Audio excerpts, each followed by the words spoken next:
வாழ்க்கையில் எவ்வளவு பெரிய பிரச்சனை வந்தாலும் மனசை நங்கூர மாதிரி ஸ்ட்ராங்காக வச்சுக்கோ அப்படின்னு பெரியவங்க சொல்கிறத கேட்டிருப்போம்.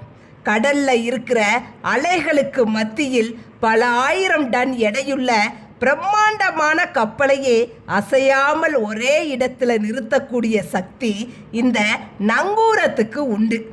ஆனால் நிஜமாவே இந்த நங்கூரம் எப்படி வேலை செய்யுதுன்னு எப்போவாச்சும் யோசிச்சு பார்த்துருக்கீங்களா? நங்கூரத்தோட எடைதான் அந்த பெரிய கப்பலை இழுத்து பிடிச்சு நிப்பாட்டுதுன்னு நீங்கள் நினச்சா அங்கே தான் ஒரு மிகப்பெரிய ட்விஸ்ட் இருக்குது.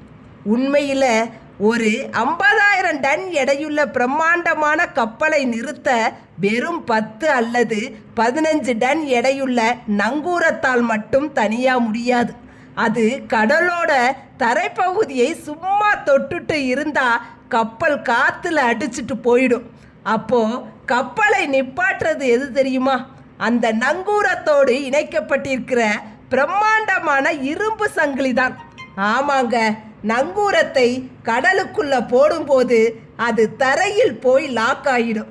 அதுக்கு அப்புறம் கப்பலில் இருந்து டன் கணக்கில் கனமான சங்கிலியை கடலின் தரையில் படுக்க வைப்பாங்க. இந்த சங்கிலியோட எடையும் அது கடலின் மணல் பரப்பில் ஏற்படுத்துகிற உராய்வு விசையும் தான் அந்த பெரிய கப்பலையே அசையாமல் நிப்பாட்டுது. நங்குரங்கிறது அந்த சங்கிலியை ஒரு இடத்துல லாக் பண்ணுற ஒரு கருவி மட்டும்தான்.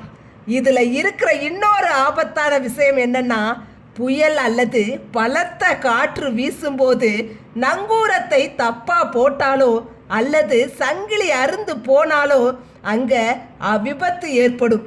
கப்பல் தன் கட்டுப்பாட்டை இழந்து பாறைகளில் மோதி கடலையே காலி பண்ணிடும்.